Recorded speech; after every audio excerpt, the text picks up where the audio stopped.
Gather round, lads and lasses, pull up a stool. If it's a story you're sniffing around for, you've come to the right place. It all began on the Isle of Dogs, where days passed slow as drifting clouds. Walks, dinners, naps, the same routine, over and over again.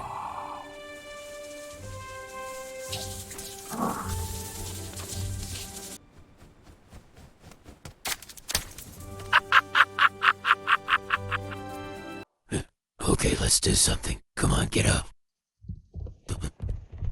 Captain Biff, a bulldog with a pirate hat and an eye patch, stared at the horizon.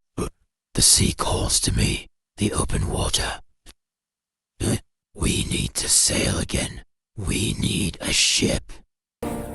Chelsea, the greyhound's ears pricked up with excitement. She used to race, you see. She loves anything that was a challenge. Clegg, the Jack Russell, scarred and scrappy, snorted with excitement. An adventure! I'm in! Georgie the poodle bounced so hard he nearly fell overboard, even though there was no boat yet. And Max? Well, Max just sighed and started to imagine how much mess he would need to clean up this time. We will build the most amazing ship. It will be the subject of every pirate's envy. The crew jumped with excitement. And here I can tell you all, this ship would definitely turn out to be special. The crew searched every corner of the island, dumpster diving like true pirates. Wood, nails, broom handles, even someone's laundry still flapping in the wind. Then they found it. A giant metal dog bowl that used to be the pub sign when it was bolted to the wall of the abandoned Dog Inn. Now it was left on some wasteland, half hidden in the overgrown weeds. Biff smiled. That will stop cannonballs. The happy crew collected all items together and took them down to the docks so that they could get to work. Night and day they worked, hammering, painting, arguing about where things should go. Max cleaned behind everyone. Georgie climbed everything. Okay, team, let's get this deck built. I'm on it. I'll tidy up the scraps. Looks better already. Time for the mast. Go for it. At last, she stood proud. The Woof. A mast made of mops and brooms, sails stitched from washing lines, a flag of crossed dog bones over a red rubber ball, and a squeaky duck horn. Music to a pirate's ears, they set sail at dawn, chasing adventure towards the coast of Easter Island, Captain Biff guiding the ship as skillful as ever.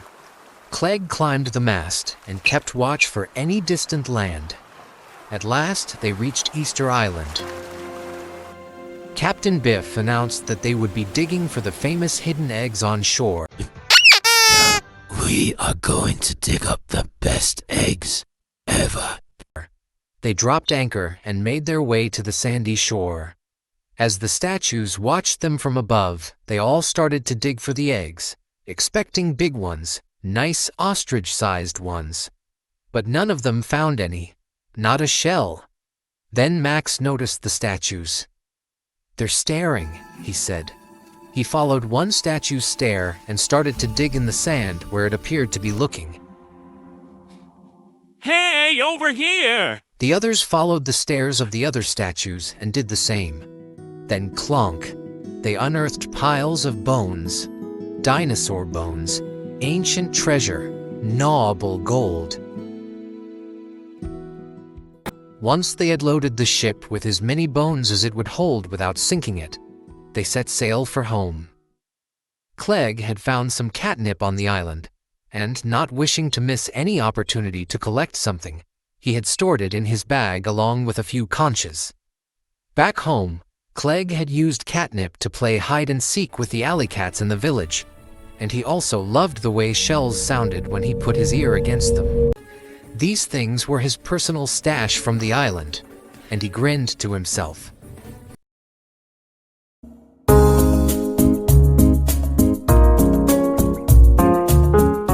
I can't pass the sail away.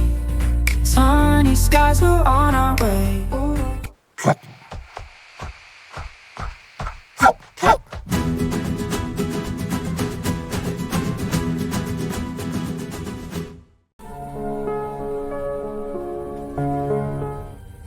That's when trouble found them.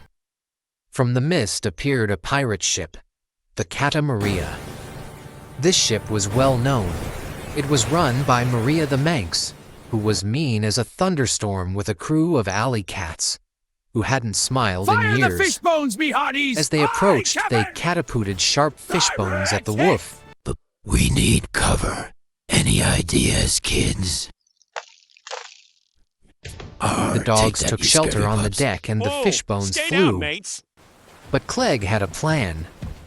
He had been a good ratter most of his life, and he started to round up the rats under the deck. He bagged them in the old sacks and then started to load the cannons with them, along with the catnip.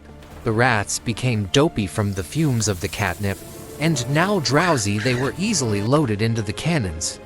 And boom! The cats froze. Sniff, sniff, sniff. Then chaos. They grounded their ship and ran screaming onto the island, rolling in nip like kittens on payday. And just like that, the Woof sailed away high speed to escape. Back home, the dogs celebrated like heroes. Sausages, bones, mud splashing, a tug-of-war that lasted till sunset. Captain Biff squeezed the duck. Squeeze it! Victory. And that, my friends, is why you never trust boredom. Because sometimes it builds legends.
Ahoy there!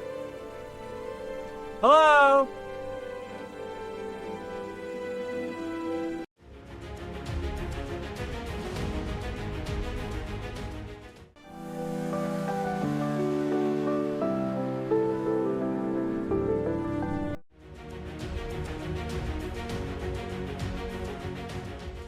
And that is where the tale ends.